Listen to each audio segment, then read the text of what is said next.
Hope everyone's had a good day. I promised to overload you with information today, and I hope that it's useful. Thanks for braving this really exciting topic. My name is Jordan Cram. I'm the CEO of Enstoa. We're a technology company headquartered in New York. That's where I hail from. We have offices in London and Australia. We are working on the future of capital projects leadership, and you'll see some of that work today. We will talk about the big data story, algorithms or algos, how intuition and data are married and work together, and we're going to talk about what the future project controls professional looks like, of course, in our opinion. Creative destruction. What does it mean? The term came about as capitalism took place over the former order and became the dominant economic model of the 20th century. This displaced a lot of societies, a lot of people. Pictured here, you see a mob outside a bank, which was then the symbol of capitalism. And it created a lot of frustrated people and chaos. So let's look at a more modern example. You guys remember instant photos, how you used to take a picture and have it at your fingertips immediately? Who pioneered that? Polaroid pioneered that. Who had one of these devices? Oh, no, not every. Okay, almost everyone. Click, shoot, print, enjoy. But alas, Polaroid didn't change as digital cameras moved in. They were displaced. Polaroid went the way of the dodo bird. Creative destruction got them. And now a show of hands, who has one of these in their pocket? 1, 2, 3, 4, 5, 6, 7, 8. Wow. I was hoping to get 1. We got 8. Excellent. We know the story here. BlackBerry, 3-4 years ago, their stock was at $140. It got down to $5. Evaporated substantial amounts of economic wealth. They weren't ready for innovation. Others came in and took where they had been the dominant player in the market. That's creative destruction. So none of us shorted this stock. Otherwise, we wouldn't be sitting here in this room. I'm taking it. Innovation that disrupts prior order, ways of doing things, approaches, and processes. That's what we mean by creative destruction. What we're submitting to you today is that project controls is approaching that point. It's moving from a world of experience, a world of processes, into a world of intuition and data. I will give you a couple techniques about how to think about this and how to get ready for this. What is a very exciting time for us all in our professions. So we're going to talk about data. By that I mean big data. I took, this is from today, this morning. I looked at the top 10 companies on the US exchanges, grouped them by sector. You see technology has a large part of the pie there, 37%. Who makes up those 10 companies? No surprises. Everyone's favorites. Apple, Exxon, Google, Microsoft, et cetera, et cetera, et cetera. 3 technology companies listed there. I would like to propose that one of those is misclassified, and that is the big box retailer Walmart is listed as consumer services. Incorrectly, it should be listed as a technology company. Walmart is a technology company. It is an IT company. Now, bear with me for a few moments. If it's true, and if you believe it, we're going to redo this pie chart, and it's going to show 45% of the top 20 companies, public companies in the US, on the US exchanges, are technology related. $1.373 trillion in market cap. My stories on Walmart are influenced by a fellow named Ron Galloway. If you get the chance to hear him speak or read his books, he's quite an entertaining guy with some innovative ideas. This is Walmart, as I said, an IT company. This is Walmart with shoppers in aisles. See, they have racks. They have racks. They have aisles. They have aisles. They have shoppers. They have shoppers. Shoppers are on the internet at home. Who sits around and looks at Walmart aerial photos? Over a glass of beer or something at night. This is what it looks like, and that's what a computer chip looks like. Inputs, outputs, components, subcomponents, delivery trucks, and consumers. Walmart is a IT company. It's a technology company. Just one example. This is the last thing I'll ask you to tolerate before you believe me or not. Hurricane. So when a hurricane is approaching the shores of the United States, Walmart's algorithms start to ship products to the stores. There's no human intervention in this process. There's no person saying, people on the verge of a hurricane like to buy this product and this product and this product. That's all based on the massive amounts of data that Walmart has, and the algorithms say these two products people are going to buy, and it ships them. That said, I'd like to take suggestions on what those products are. Water. Water? Flashlights. Flashlights? Heating and gas. Batteries, heating, gas. Okay, pretty good candidates. We got 5 or 6 there. Hurricane, that's what it looks like from space. If you've ever been in one, that's what it looks like from Earth. These shoppers are stocking up on products in preparation for a hurricane. Sorry, I could not resist that. I know it's awful, but it is late afternoon. Okay, maybe sending your teenager, right, to pick up these products. Very helpful people. What are you looking for, madam or sir?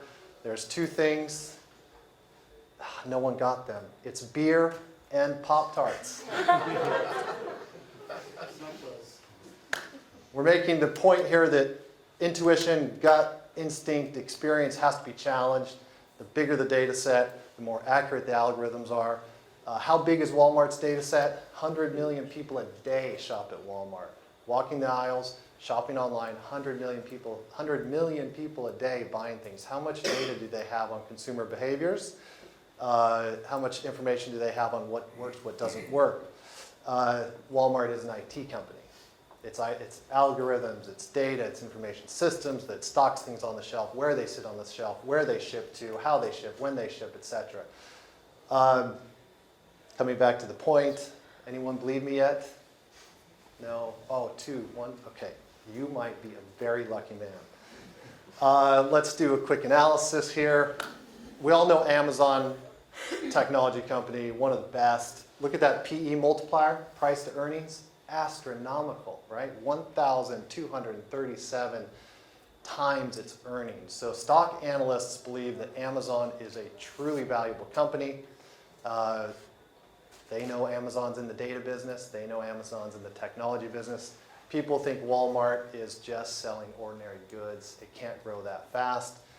Amazon is 80 times Walmart's price to earnings ratio. If you believe what I'm saying today, you would back up the truck, and let's say you take $9,500 of your own hard-earned money and you put that all on Walmart when the stock market and when the analysts realize that they should be valued more closely to Amazon. You can go there.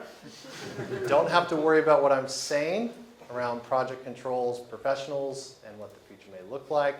You will have, on that small investment, $768,382.40. So, is that, sorry, I'm sorry to interrupt you on this one. Yes.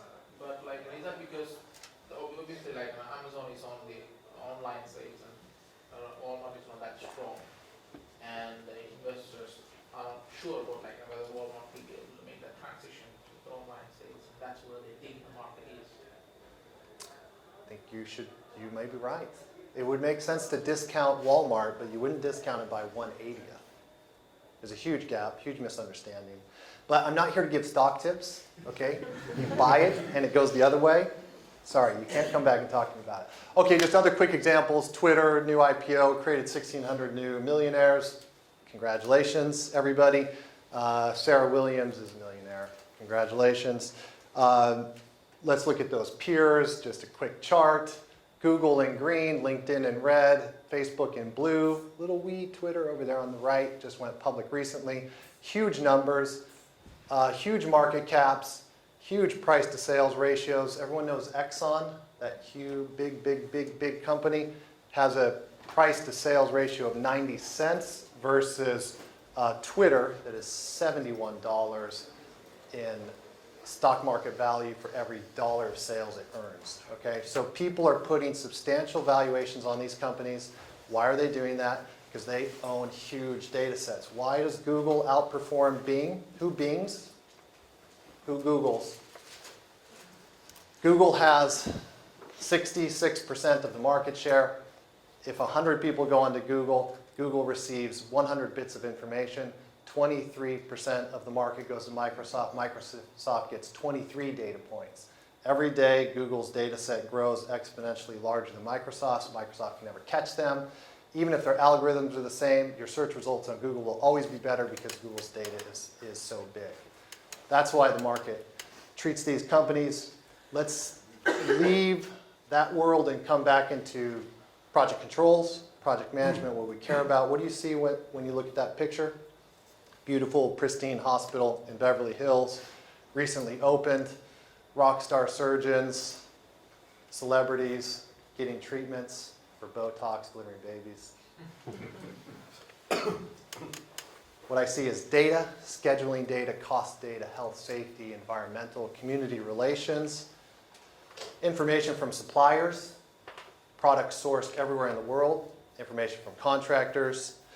The modern construction project is producing volumes of data like it never has before. The issue is it's not recognized, it's not leveraged, it's not translated into decision making. That's the creative destruction, and this occurs when societies, economies, organizations, teams fail to see upheavals in old ways of doing things. So we'll look at some algorithms. I need a clock. I'm 10 minutes in? Okay, on track. Let's look at cash flow. Who's involved in cash flow forecasting, cash flow reporting? Somewhat important aspect to project control. If you have a lumpy project, maybe it looks like this. If you're buying services, engineering services, it might be a straight line, looks something like this. There's the hockey stick, spend early, slow down. There's a hockey stick, spend late, hurry up. And then the pristine, beautiful, theoretical S-curve. We all learned in school. We love this. But we know no project performs like that. What happens when you mix all those together? You start to get a broad range of outcomes. What if the range of outcomes on cash flow is so infinite that it represented across thousands of projects a solid block, meaning that some spent like this, some spent like this, and there was a curve for everything in the middle. What I'd like to show you now is what we call our cash flow quilt. Let me give that guy a chance to resize. While it's doing it, this is, okay, it shrunk my screen. This is 2,280 projects. It's on 4 hospitals, clients of ours in the US. These are top 20 hospitals in the country. They're world-class organizations. They're leading in their areas. They have smart people working for them. An infinite level of possibilities in terms of cash flow spend on these projects. Those are, that is time, start to finish. These are dollars from zero to complete project. If we look at our S-curve as we would expect, and just kind of pinpoint ourselves in the middle, what we're going to see is that, again, infinite range of outcomes, or infinite range of paths to the midpoint, and an infinite range leaving the midpoint. Now, I mentioned those hospitals, they're top 20, because I didn't want you to think that they have buffoons managing their projects or their cash flow. These are really smart people, really experienced. None of them expect that range of outcomes as they approach a project. Now, if a project is trending late, it is spending ahead of time, hope is not a good strategy, but when you're in this mode of forecasting, you just really, really, really want things to get better. You need data, you need these algorithms to give you a sanity check that the majority of these are looking something like that. Now, what we do with our clients when it comes to cash flow, they say, I'm creating a project. It is a small renovation. It is a $7 million project. We tell them, you know, sort of be thinking in these ranges. We would create an average. If they said, let me look at just the infrastructure projects, you know, I'm putting in chillers, I'm putting in mechanical equipment, I'm building out infrastructure, again, it's a range of outcomes. So the most experienced project manager might have 3 decades of experience, but what they do have is they also have a bias. They know what they've done before, and they try to extrapolate from that point. Coming back to the quilt of cash flows, you can see how important, the importance the data plays in the decision making. The thing is that all this information is available today. Organizations that have started to collect this, they're ahead. They're ahead of this game. It's kind of like Google starting its search before Microsoft did. These organizations have been collecting this level of data for 3, 4, 5 years. So as other organizations start to collect, they start to collate the information, and they start tomorrow, you know, it takes them time before they build up really that rich project intelligence that will augment intuition with data-driven decision making. Let's get back to our presentation. Intuition and data. So I want to start with the end in mind. I'm sticking with my examples, those case studies, those clients that we had. The other important thing to do is does all this investment in technology help? Does it make people, does it increase the quality of their outcomes? Does it create efficiencies? 2010 to yesterday, this is quite a large sample set. This is showing portfolio managed per project manager from from 9.5 million through yesterday up to 12.5 million in terms of number of projects that a project manager might be managing, from under 10 to over 14. So the investment in technology has a substantial impact on how teams perform. Other examples of reducing approvals, there's about 80,000 invoices that this organization processed over that period of time.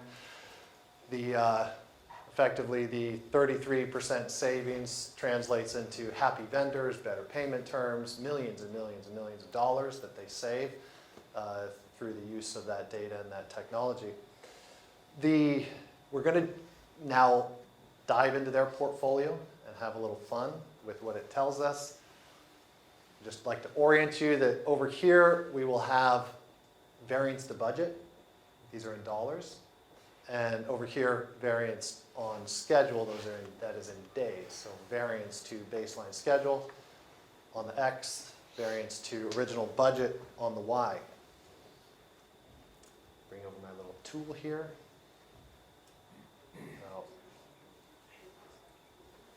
So bear with me, I'm going to have to resize to the projector. This is the portfolio of, okay, hold on, Zoom. Let's hit play. We need music. There's got to be music to this. Hundreds of projects that they start were in 2011, 2012, 2013. This is showing those projects moving across those variance axes. What strikes you in the end picture here?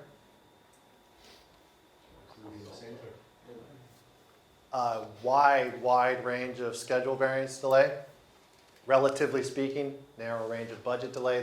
The size of the bubble is the anticipated final cost of those particular projects.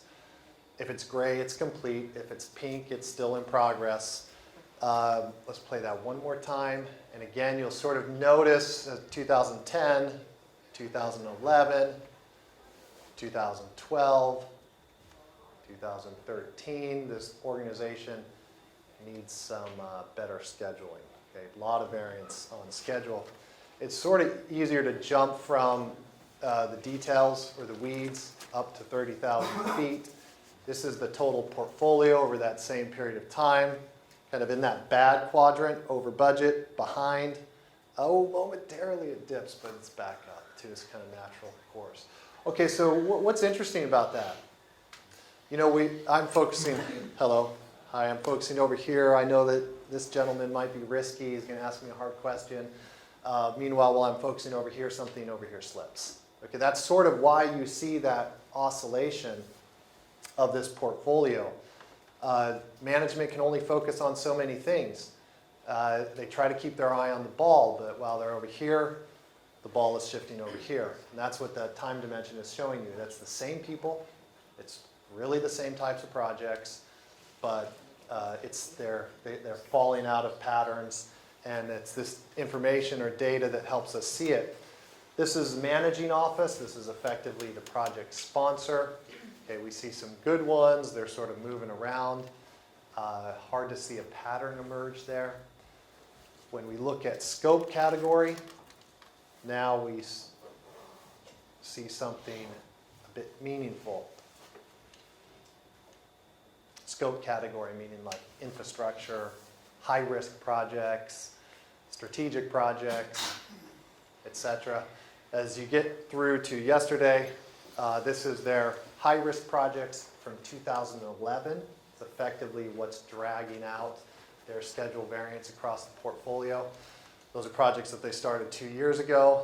They were in the middle of a leadership change. The head of the organization stepped down after 15 years. A new one stepped up. Projects that started in that year are continuing to pull out their portfolio.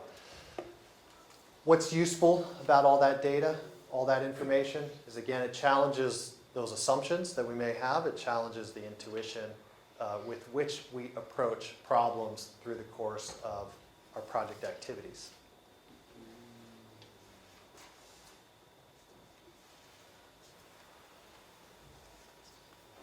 Okay, the future of the project controls professional. I'm sure you know where I'm going with this one. Before we get into two specific recommendations, I'd like to talk about this gentleman. He has something to tell you, and that is that while I suggest there are substantial changes in our industry being introduced by data and by technology, they are both causing and supporting a change in how project teams are organized. They've been organized a certain way in the past. They will be organized differently in the future.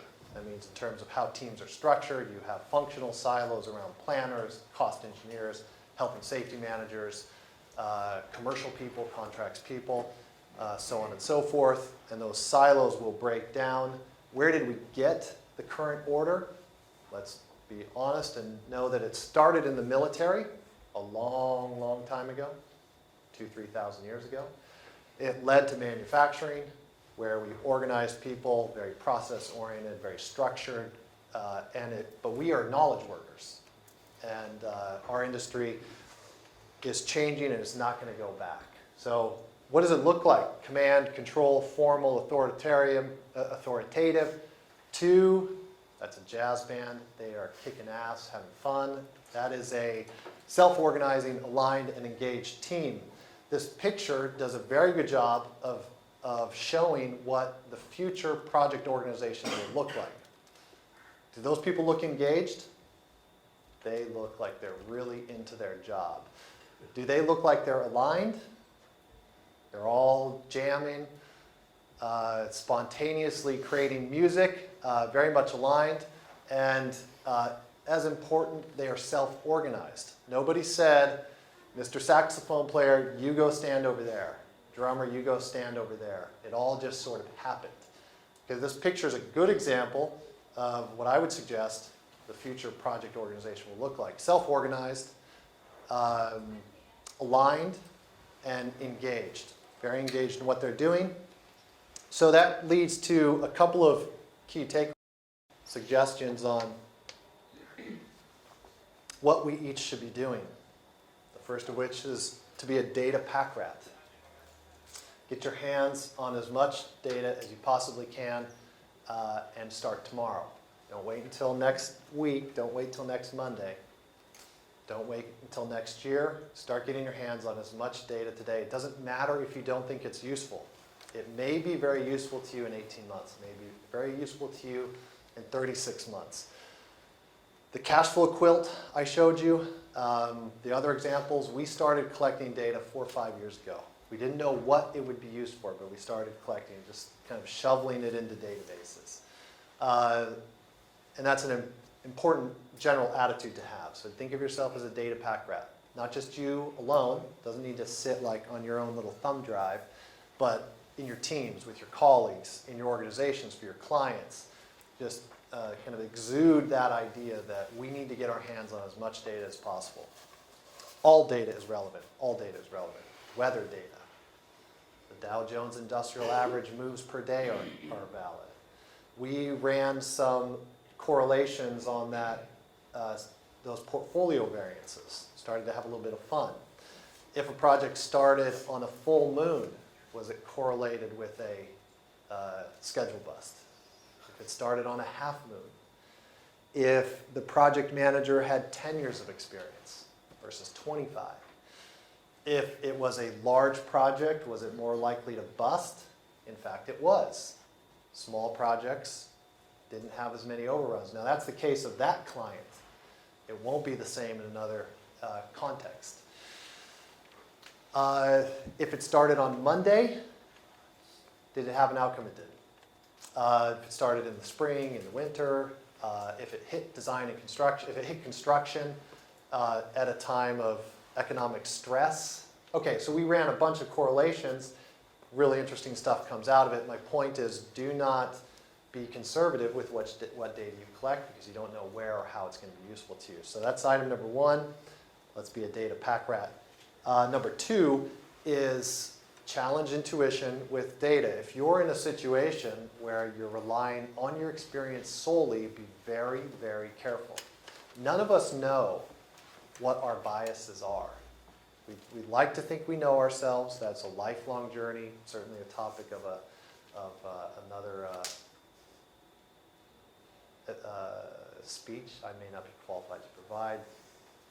We don't really know ourselves. We have biases. If you are making a decision based on experience, based on intuition, be very, very, very careful. Okay, that's what we see with our clients, and certainly what we do have as a team, is that if a person's out on their own, they don't have data to support their decision, we all just recognize that's a high-risk decision. Know that, and data on its own, obviously is at risk of being misinterpreted. So the two together create better decisions. Those are really the two key takeaways. Collect as much as you can. Be cautious when you are making a decision without data. So what did we talk about today? We talked about the big data story, all those examples from the markets, how they evaluate value, economic value. We said that project management, project controls, or construction is lagging. But this is a trend. It will not be reversed. It's coming into our industry. We talked about algorithms, used cash flow as an example. We talked about variances and correlations that help challenge and shore up intuition. And then a couple of takeaways around the project controls professional. Walmart, show of hands, who thinks they're a technology company? 1, 2, 3, 4. I'm going to pretend I saw 12, which I didn't. Data and intuition, our cash flow quilt, and the two takeaways that we have today. So with that, I'd like to open up for questions. Please challenge or show. Experience, one of the things that drives intuition as well. Can't discount it completely. I'm sorry? Intuition. Isn't experience one of the factors that builds up intuition? Can't Indeed. discount it completely. Indeed. So my dad was a construction professional, worked with Jacobs, kind of long, 4-decade guy with Jacobs Engineering. He said, Jordan, there's no substitute for gray hair in business, and I believed it, and I believed it, and I believed it, and I still believe it. The point is that we need the data to challenge that intuition and to support it. We can't be without it, but we need the data to challenge it and to support it.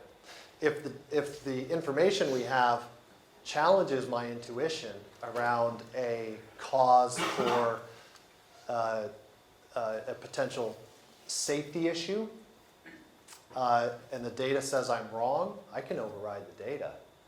But it's healthy for me to be challenged. I need that. Data's unbiased.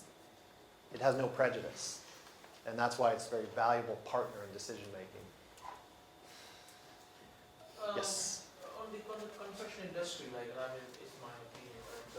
The predictability is a bit more difficult than, say, for example, in the case of Walmart, where consumer behavior is a lot more predictable under what circumstances, what you would purchase, or like, what is your purchasing habits. And two, like, the capture of those data is a lot easier because you have an electronic point of sales for all those segments, and online sales also, data capture is automated. While in the consumer industry, how do you expect that capture of the data? Without the data, you're not going to analyze it. Good question. So in other words, easy to be done in the case of Walmart. Or Google or whatever. Or Google or wherever. So let's just explore for a moment, what is the cause of the unpredictability in construction, in design and construction? There's the lack of data. Well, there are weather elements, there are acts of God, like hurricanes, And earthquakes, but at the basis, it's people. People are unpredictable, their behaviors are unknown, they can't be anticipated, and when you take a group of people together, you sort of exponentially multiply the complexity and the unpredictable nature. Construction is a very, very, very collaborative process involving people all across the world. So I would suggest that in design and construction, it is the people that create the variability. In the case of Walmart, they're dealing with people. They're dealing with irrational, unpredictable buying habits. So at the root, it actually is the same. What it is, and which speaks to the need for as large a data set as possible. That's the second part of your question, isn't it hard to get? It is impossible to get today because people don't recognize the value of it. Walmart doesn't question the value, Google doesn't question the value, Amazon doesn't question the value. The average project controls executive or leader is unaware of the value. So if that flipped, I would suggest there would be a rapid intake of data from all aspects of a construction project. So the short answer is I don't see any difference between the two. They're both based on irrational behaviors of people, and the challenge of getting data is not greater in one or the other. It's just based on a belief in the importance of it. You can throw it. Another question, comment? You're saying that we have to get as much data as we can and get it as soon as we can. Tomorrow, Yeah, 9 a.m. in the future, otherwise we'll lose it. So this may seem shoots or left field. Isn't the way information and law going is to protect information?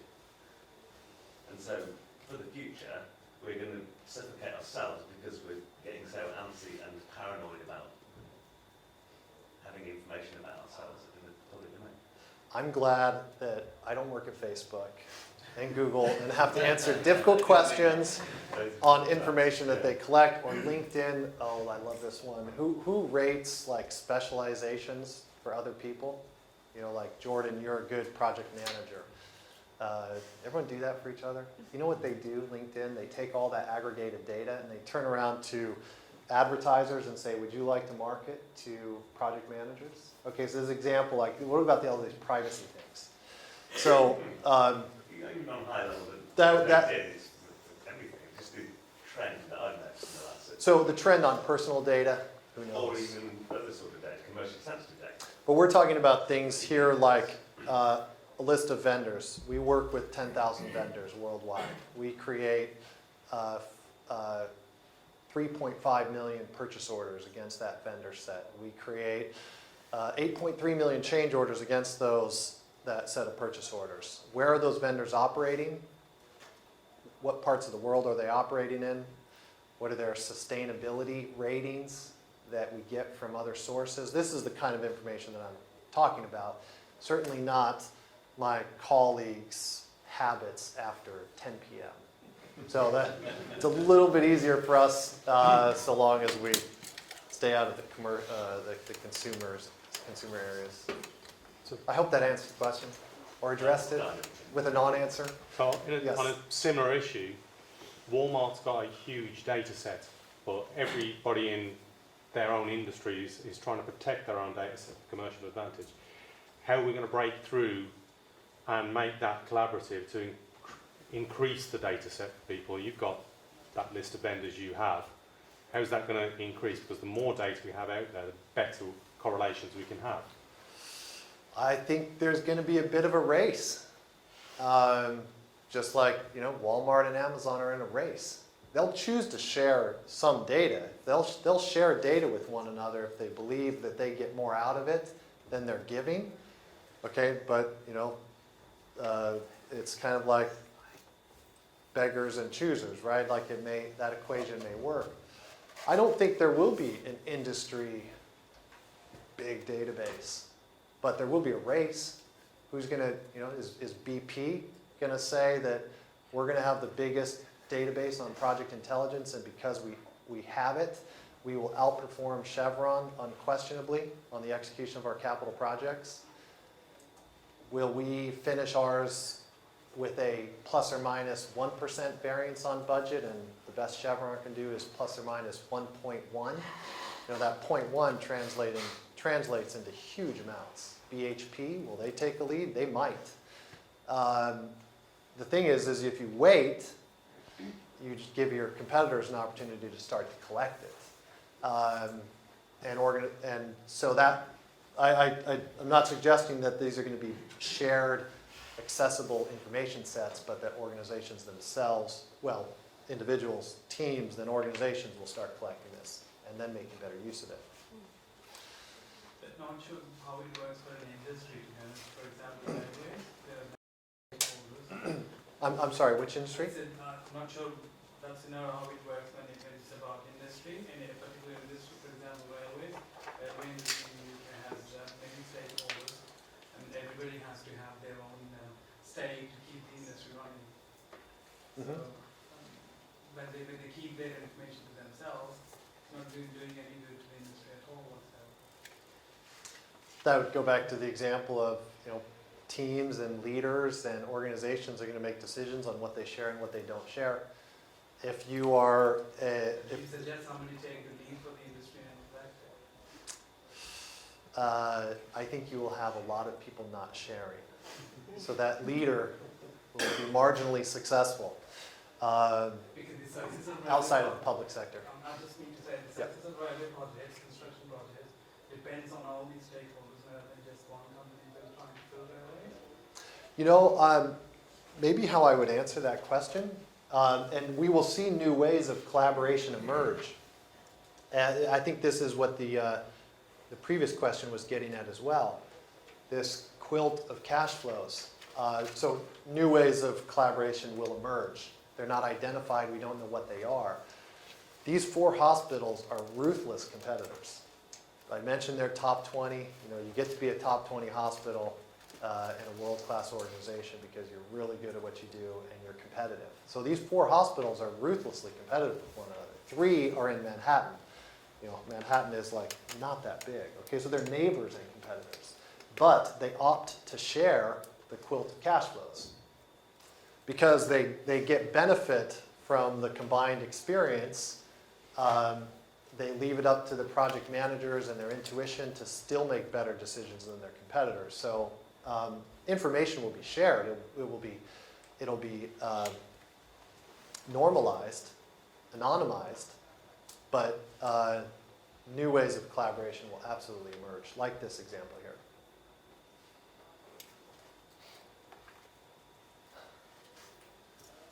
Was it helpful? I have a question for you, everyone. Okay, we're actually early. A few minutes left. Thanks very much for attending. Send me your questions, debates, if you have any.